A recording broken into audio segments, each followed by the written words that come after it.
Hey, what's up, everybody? It's your boy Dave Noodlez, and we are on the Type 88 show, where we talk to people about how they turn their dreams into reality. And this guy right here, he is just brightening up the world with his art. He is always on the grind. Every time I turn on the gram, there's something new. And this guy just doesn't stop. We recently connected. It's crazy. We have a lot of mutual friends. And we're both on the same in the same borough, and now we got him on the Type 88 show. So I just want to welcome Dalo to the Type 88 show. What's up, man? Thank you very much, Dave. I appreciate the invitation. It means a lot. Yeah, man. So for anyone who doesn't know, maybe let us know where you're from, where you're born, where you're raised. I'm from Staten Island. I live in Staten Island now. I was born in Brooklyn originally, like the other 99% of Staten Island. But in my early 20s, I moved out of New York. I went down to South Florida. I was in North Carolina for a little bit. I was in Boston, and most recently Seattle. And I've just been back in New York since end of 2018, October. No doubt. Yeah. So did a bit of moving around. No, that's good. You got a nice taste experiences. Oh, yeah. Got some West Coast, got some East Coast. Yep. So, so you said the last spot you were in was Seattle. Maybe you could tell us a little bit about that experience, how you ended up there, why you came back. How was it out there? Yeah, so before I went out to Seattle, I was only there for about probably just under 2 years, maybe a year and a half. And before I was in Seattle, I was in South Florida. I was there for about 6 to 7 years. Company I was working for sold. They went out of business pretty much, so I didn't have that left anymore. Some of the things I had going on in Florida just weren't there. To be brutally honest, my stepbrother passed away. He was down in Florida. And I originally moved down there to help out my grandmother, but she passed away years back. So after the job went under, I really had nothing left there. Had another brother out in Seattle. And I went out and moved out there, got a job at a cannabis company, was doing sales. I have a heavy sales background. I've done phone sales in person, pretty much everything. I've sold cars to cannabis, But out in Seattle, it's very gray and rainy, 10, 11 months out of the year. You're either outside in the rain or you're inside somewhere, So I had two roommates, my brother and our cousin, and one day our cousin came home with some canvases and some paint, asked if I wanted to join, and I loved it, and it just kind of snowballed from there. I would borrow some acrylic markers from my brother and mess around, and then it really didn't get too serious out there. Maybe I did 2 or 3 small paintings, nothing crazy, and then once I moved back to Staten Island, like a lot of other people, quarantine, coronavirus shit, had a lot of time. So I started painting more and more. And then I actually wound up meeting someone and dating a girl that was in the art world, you can say. Her family has history in it, and she works in it. And she was just urging me, like, you need to get this out there. And at the time, I didn't even have any social media. I was never one to be on Facebook and taking selfies and Instagram in my life. That was, I haven't been on social media for years before this art thing. I just made this in April of this past year. So she was urging me to make it, and I made one, and it just grew from there. And then this past summer in June, July, I quit my job. I was making pizza for the past few years since I've been back in Staten Island. And the art started picking up, and it's what made me happy. And I was miserable standing in a pizzeria for 13, 14 hours a day. So I just, as my friend Danny Ropey says, took the risk. That's my friend Danny, the artist that does that I partnered up with in the NFT collab recently. Yeah, and I definitely want to get in. Take the risk. So key. Yeah, and shout out to her, and we'll definitely talk about all that. But that's sick, man. I always say, when you got a calling, as long as you know it's the right voice, it's key to answer, and yeah, for sure. Art kind of found you, and just you having that free time. It's just I tell people, like, just having just locking yourself in a room, not on some weird, like hiding from things, but like you just locking yourself in a room and focusing on something for a long time. It bears a lot of fruit, whether it's just learning something or turning something into something else, just the discoveries you make, just learning. I feel like we should all just strive to be lifelong learners, and just no matter how old we get, no matter who we meet, what could I learn from this? 100%. What could I learn from this moment? What could I learn from this conversation? What could I learn from this person? And a big thing to that, I think, is never to think it's too late. I just turned 36 years old, and I'm painting seriously for 2 years, maybe. So for someone like I've literally said numerous times in the past that I'm not artistic, and that's not me. I just literally never tried. I never tried it, so I never found out. The extent of my art career was scribbling in a notebook in high school, and painting kindergarten. But that was it. So wow, it's so interesting how our paths kind of unfold, because a few episodes ago we had my friend, and he's a musician, and he was a musician from when he was like 10 to now that he's almost 40. Yeah. And just things happen, but he also said the same thing, him being able to be locked in a room where there were very little distractions. It really enabled him to kind of put things in perspective, figure out the directions he wanted to go, maybe close a few doors, which seemed like the right thing in the moment, close those doors to open up new ones. And that's crazy. It's just here you are, art found you, you found it, and now you're just really embracing it. And that's beautiful, man. So, do you have anyone in your family that's artistic? Does it kind of run in the fam, or are you kind of the spark of the art gene? Yeah, not really. No, there's really no. There's no one there. That's cool. What was that first piece that kind of caught the attention of someone, or that first piece that you sold that kind of started the snowball effect? Because a lot of the time it's just you're creating, and then someone may be like, yo, I need that, or like, did you put it up for sale? Did someone just like find you? Like, so all that? It was all because of the girl I was dating that has an art history. She's seen what I was messing around with, and she was encouraging me to get it out there, make social media, go to galleries, whatever it is, just keep painting, keep doing it, and get myself out there.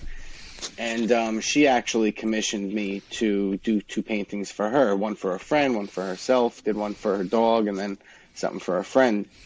And that was my first actual custom commission that I was asked to paint. And that's my first post on my Instagram. It's the dog and the chipmunks. So before that, there was really... Here, let me grab this one. So this was kind of the first one that made me realize, I think, that I had something going on. This is actually one of the pieces. This is one of the pieces that I recently gave away for the giveaway once I hit 1,000 followers on Instagram. So I'm actually going to be making that delivery this week, which is exciting. That's what's up. Yeah. That's cool, man. It's just so important to have someone in your life that, like, as I would say, like, throws you in the pool almost. And it's like, all right, go swim, go figure it out, get to the other side, or go find the float to jump on or whatever. You figure it out. Like, go out there. And, like, a lot of the time, I see this chase for perfection where it's like, yo, I want it to look like this guy. Oh, I want it to look like Cause. Oh, it's not at that level yet. I'm going to hold back. Yeah. Oh, I want my music to sound like Drake. Oh, it's not at that level. I'm not going to put out anything. And it's tricky. You want to put out something of quality, but then it's like, how do you trace back your journey of when you were learning? Like, Drake's stuff in the beginning did not sound like the stuff now, you know? Right. So that's just I dope. think that's You just any artist, though. Any artist is gonna grow and evolve, no matter what type of art it is, musical, physical, this, that. There's hundreds of different types of art, but you're always evolving. It's never this is it. Once you think this is it, I think you've failed already in your own mind subconsciously. You know what I mean? But yeah. yeah. It's true, yeah. It's just we're always evolving, and I just think that's cool that you got kind of pressured in a positive way, like challenged. And I love creative challenges, where you have a friend or someone you're in a relationship with who collab, Right. and they're just like, "Yo, go out and do this," And I feel like it takes certain levels to be like, yo, I got to get up and go make this. Like, it's tough to get in that vibe, especially if you're new to it. That's definitely the most difficult thing, is keeping that. And no matter how much I love what I'm doing right now, it's still not easy to accomplish what I think I should be doing, if that makes any sense, But luckily, I've had a lot of encouragement and positive support, through these past year or two, since I started taking art seriously, And how is it for you in terms of like healing? Because I know art is very therapeutic. Like, what does it do for you? How does it help you?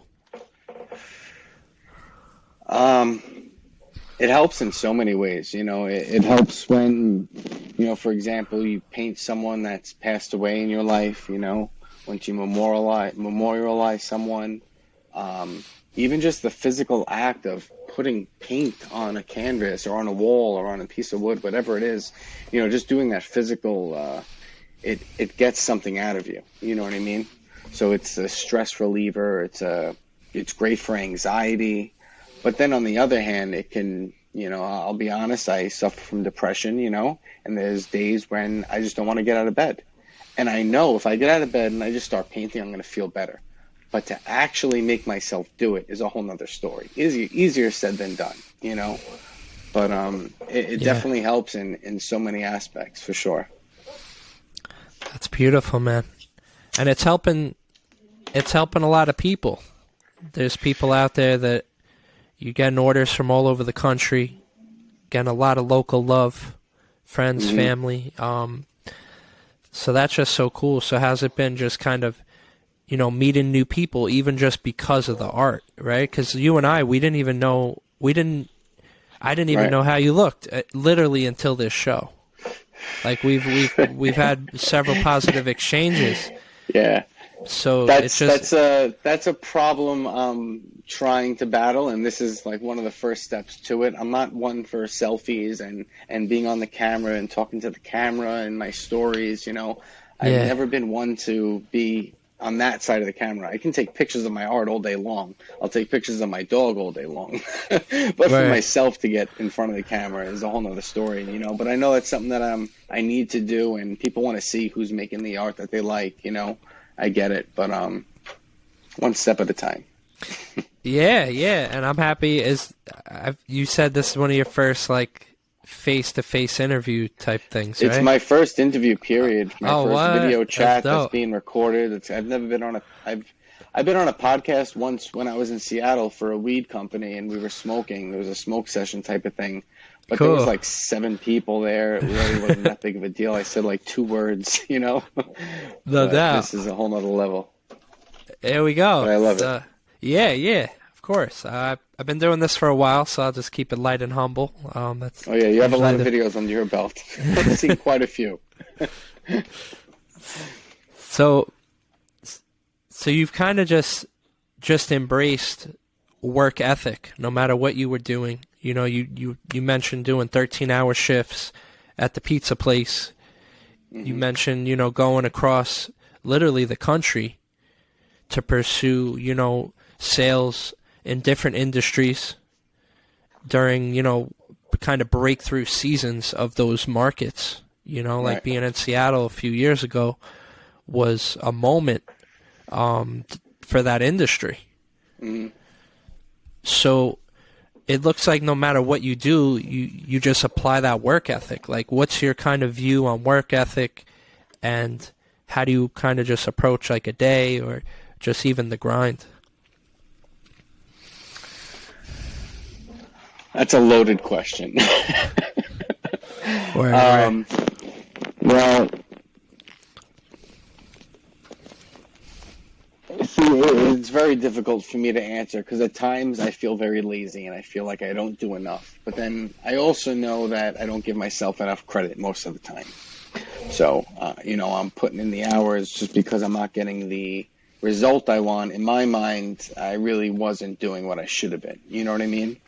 But I don't know. I've always just been a hard worker, and I've kind of also just been a natural when I've done things. When it comes to sales, the gift, the gab, even when I made pizza. So the person that taught me how to make pizza, he was asking me for months to come work for him, help him out. At the time I was doing sales, I wasn't happy, wasn't making money. And that first time he had me stretch a pie and make pizza, he was like, "Are you sure you've never done this before?" I just caught on like that. And it's been like that with a lot of things that I've done throughout my life. Same with painting, just one day people are like, "You've never done this before?" This is your fourth painting, but Wow. work ethic is something that I still battle with. I mean, people, I've noticed this recently. I don't have a large following. I just broke 1,000 followers, but I get a lot of messages and people saying how you don't stop, like, when do you sleep? Things like that, you're creating all this. But in my mind, I'm not doing enough, Yeah. So it's kind of a perception type of thing, the way social media makes people look, Yeah. Of course, man. As I've got older, I've like really embraced balance and just understanding it was important to rest. And I love it. Don't get me wrong. I love waking up.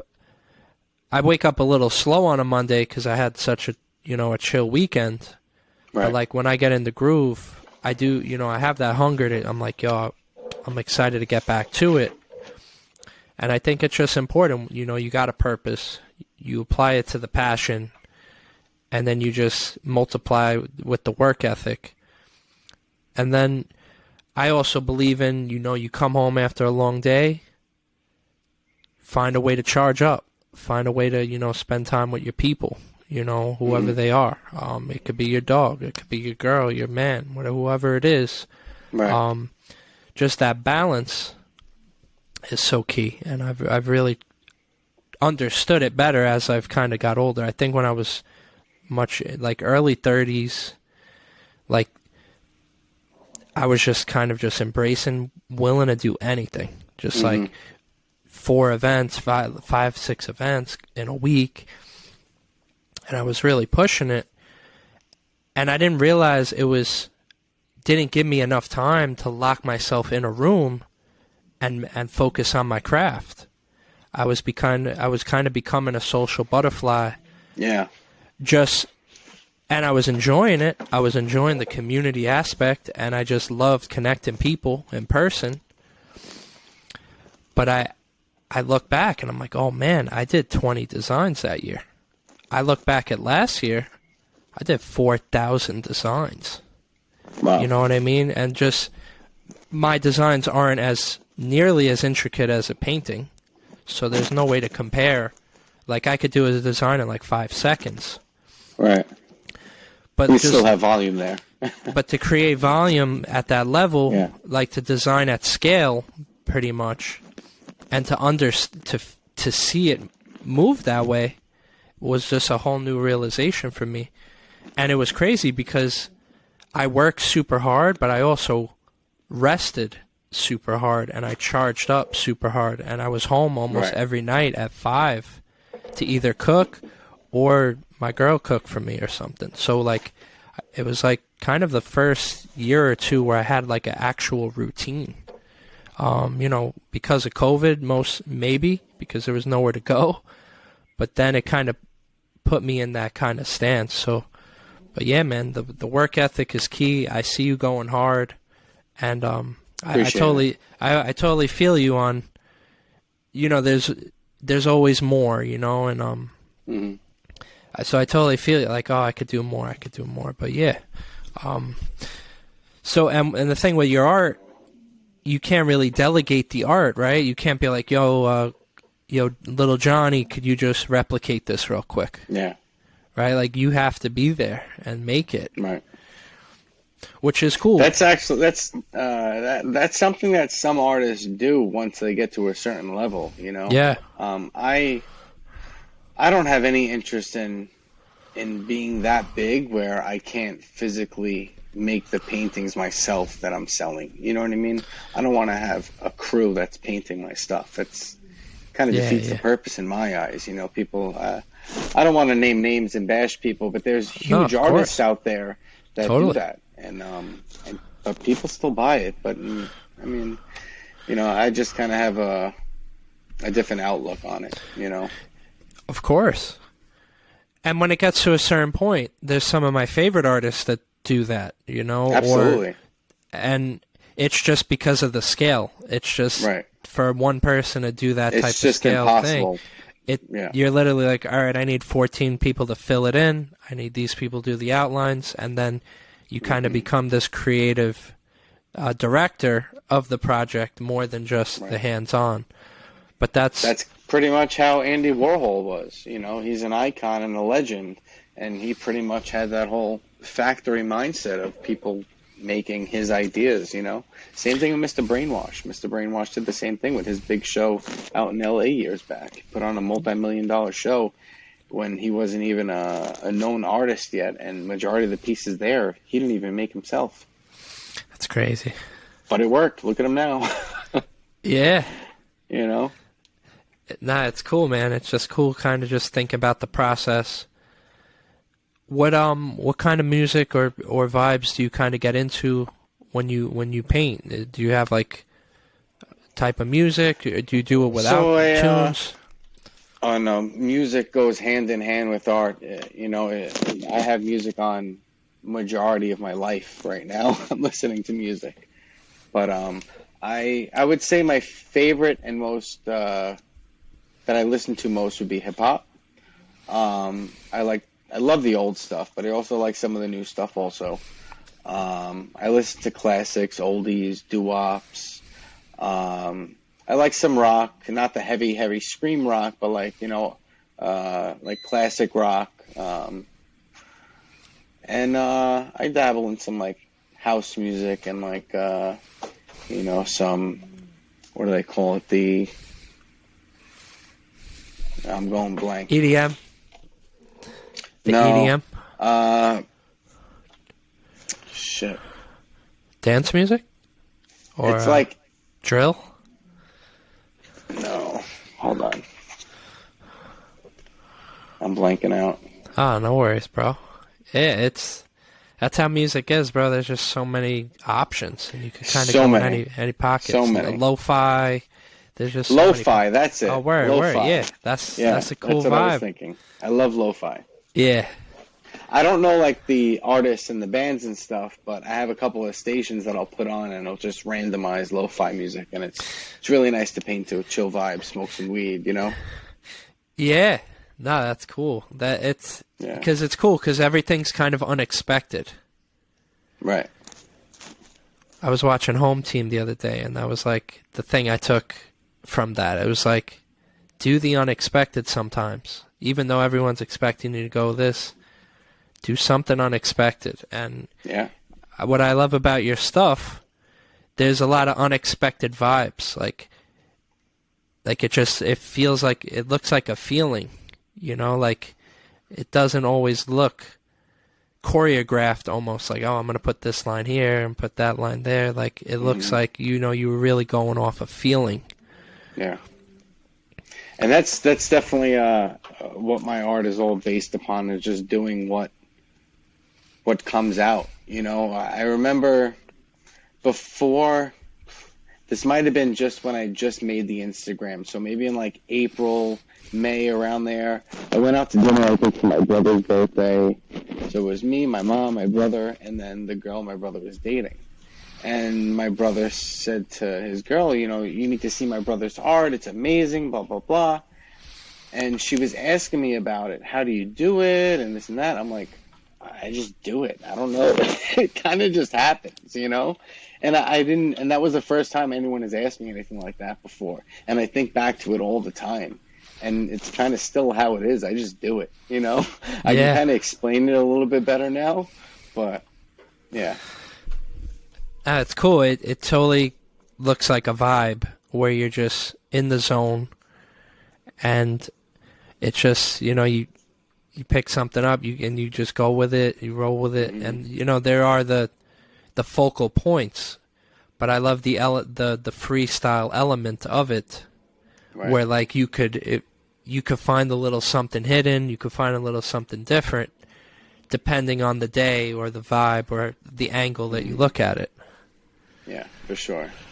Yeah, I love the layers, I put layers on top of layers on top of layers with random acrylic paint. I'll scrape it, I use a brush, I'll use markers, I use spray paint. I literally try to use as much as I can. I love throwing paint and splatters and stuff like that, and just the random abstract part of it, the mess, Someone said to me the other night at the event on Saturday at the Truth's album release party, they said, it looks like organized chaos. Yeah. Like it's chaotic, but it makes sense. Like life, right? Like you wake up, you got to do a bunch of things. You got to throw the kid in the car. You got to do this. You got to pick this up. Oh, your mother-in-law called you out the blue. Something crazy just happened. Like you can't predict how your day's gonna go. You just gotta respond. And it's like, how do you respond? But with art, it's like you're doing that, but then you're also in a creative state of mind too. Like things aren't coming at you, but your ideas are, and it's like, well, what do you do? Or are you just feeling it? You just roll with it. So it's like, it's just so cool, the process, catching the idea and kind of just taking it to a physical object. So it really is. So like, there's all this. I'm a big fan and a big sentimental kind of person when it comes to art, little toys, crafts, handmade stuff, tchotchkes, as some people would say. I'm a big tchotchke kind of guy. It's very hard for me to go anywhere without coming home with a tchotchke. And I mean that in the most beautiful way. Funkos, and I'm very well diverse in my tchotchkes. But maybe you could kind of talk about kind of transitioning, because you were picking up the paintbrush and going hard, and then you kind of stepped into the digital world and doing some different stuff with digital goods, NFTs, and different stuff like that. Or maybe you could kind of talk about that transition. So I wouldn't necessarily call it a transition. I'm definitely not transitioning into digital art. It's something that I enjoy. I partnered up with the company Zooted Inc., and I'm doing his logos now and some graphic design for him. He was one of the ones sponsoring the event on Saturday with Truth. So that's kind of what got me my start in the digital art of actually more than just messing around for fun on the iPad. Like before doing that with him, I've done just like a few characters on Procreate on the iPad, just practicing, messing around, playing with it, being bored, I definitely don't have any plans in fully transitioning over into NFTs, but it's definitely something I want to explore more and learn more about. It's super new to me. I partnered up with Danny Ropey. She's a really talented street artist out in New York City, and she started a project called dapunks, DA_punks on Instagram. and it's a new project. They haven't dropped their NFTs yet, but it's pretty much just a group of. Now, I want to apologize in advance. I might not be the best person to explain this, but in layman's terms, it's pretty much a group of individuals that are involved in music, art, and fashion, all like-minded individuals. There's also some spirituality and therapy dabbled in there, different channels in the Discord, a lot of different types of people that you can connect with and talk to and collaborate with, and you don't just have to be making a piece for the punks, There's other people that are in there also talking on their own and growing from there. It's more of a community than anything else. So I'm blessed to be a part of that, and we actually made our first NFT a couple of weeks back for a charity. We're donating it all to charity once it sells. And it was for Mr. Duffy's podcast. He's out in Detroit. And that's the link's in my bio for that NFT on OpenSea with me and Danny Ropey. That's so sick, that's the man. only NFT that I've made so far. But like you were talking about the nostalgia and everything, I'm not much of a tchotchke type of guy. I've definitely had my encounters with tchotchkes. They've been around, but I'm not a huge collector, but I do enjoy them and appreciate them. But pretty much like the whole cartoon thing with me. And when I was younger, my great grandfather, I neglected to mention this before. My great grandfather he did woodworking, so he would cut out plywood and then paint characters on plywood, and he did like Goofy and Bugs Bunny, a lot of Looney Tunes, stuff like that. So that's definitely a huge inspiration and something that's always stuck in the back of my mind. It was nice this past November for Thanksgiving. I went out to my father's in North Carolina to visit for the week, and we were going through old stuff in the attic, and we were pulling out a whole toy chest that was all these wood cutouts. So there was the Ninja Turtles, there was Bugs Bunny, Goofy, Daffy Duck, Donald Duck, the list goes on and on. And it made me realize at that point, I didn't really realize until then, like, oh, these cartoons have always been in the back of my mind. I just haven't pulled them out yet and done anything with them,